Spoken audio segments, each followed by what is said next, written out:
comment éviter le phénomène de la tour d'ivoire. Vous savez, cette situation où la direction, les N+2, les N+3 perdent le contact avec la réalité du terrain, où les problèmes des opérationnels sont ignorés. Pas par malveillance, mais simplement par méconnaissance. L'objectif de cette vidéo est d'identifier de bonnes pratiques pour maintenir le contact avec les opérationnels. Et si les thématiques management et communication piquent votre curiosité, abonnez-vous à la chaîne Anagramme Formation. Vous serez averti de la mise en ligne des prochaines vidéos. Pour comprendre les conséquences d'une déconnexion avec les opérationnels, écoutez l'histoire de Laurence. L'histoire est vraie, mais a été adaptée afin de préserver l'anonymat de la protagoniste. Il y a 2 ans, Laurence a repris l'entreprise familiale, une charcuterie industrielle qui emploie une centaine de personnes.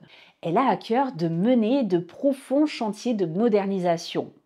Elle a modifié le système de rémunération pour être plus favorable aux salariés mobilisés. Elle a investi dans du matériel ergonomique. Elle a aussi nommé une dizaine de managers responsables et a officialisé leur rôle. Elle déjeune toujours avec eux et les accompagne avec bienveillance. Elle veille à ne pas briser la chaîne managériale.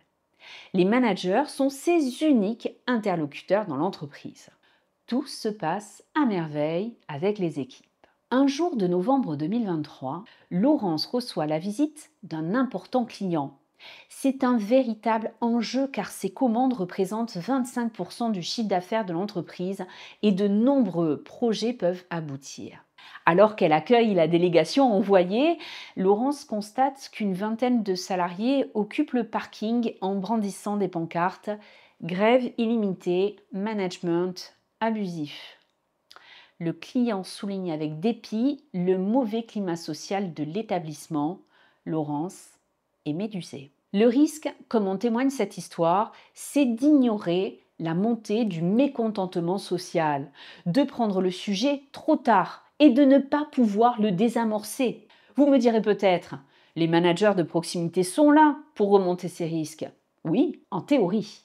D'une part, pour remonter les risques, encore faut-il les avoir identifiés, les avoir vus à leur juste mesure. Nous attendons du manager de proximité un discernement inébranlable, avec parfois des équipes très larges à gérer. La responsabilité mise sur ses épaules est énorme.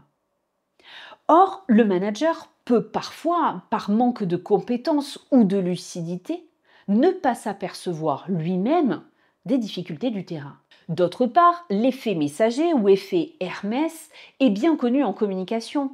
Nous avons une préférence naturelle pour les personnes porteuses de bonnes nouvelles. Celles qui relaient les mauvaises nouvelles sont beaucoup moins appréciées. D'où la tentation, même inconsciente pour un manager de proximité, de taire ou minimiser les sujets sociaux.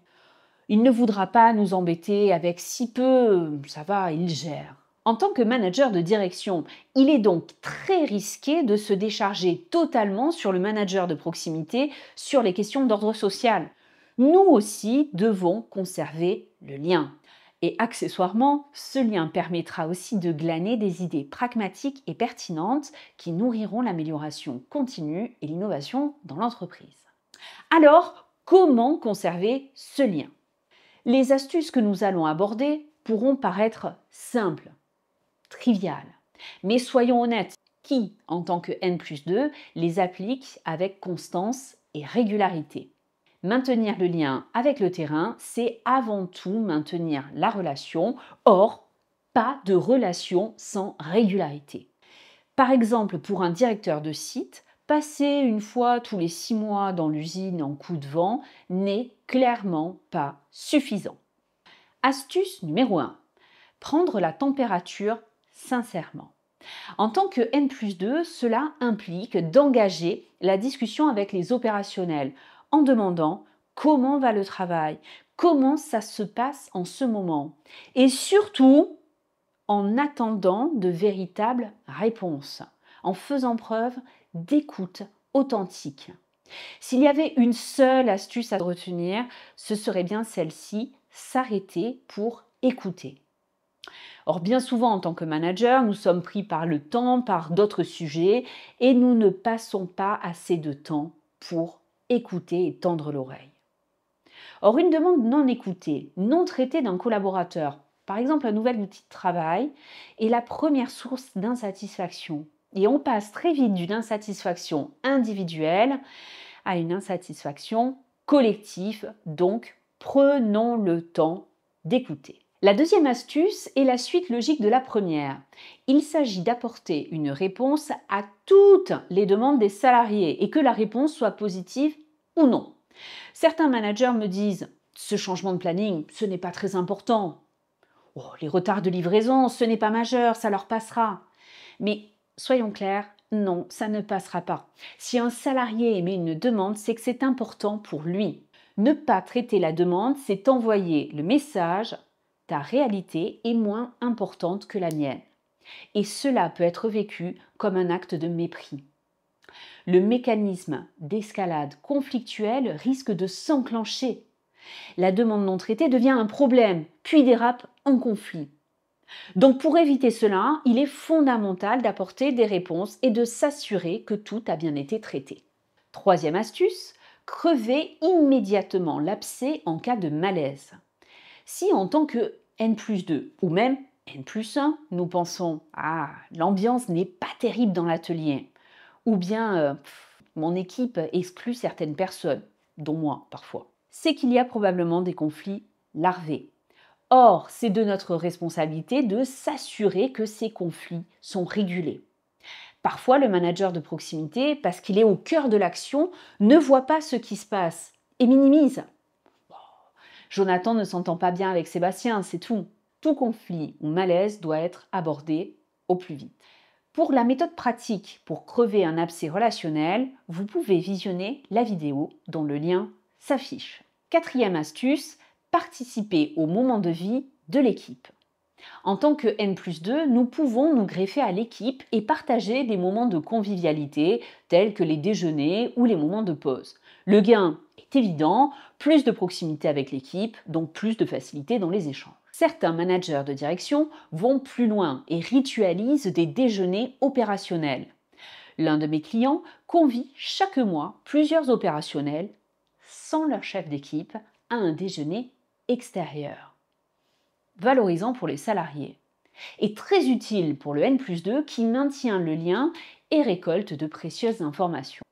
Peut-être vous demandez-vous, mais que pense le chef d'équipe lorsqu'il est ainsi écarté? En fait, certains chefs d'équipe ont été gênés par la pratique.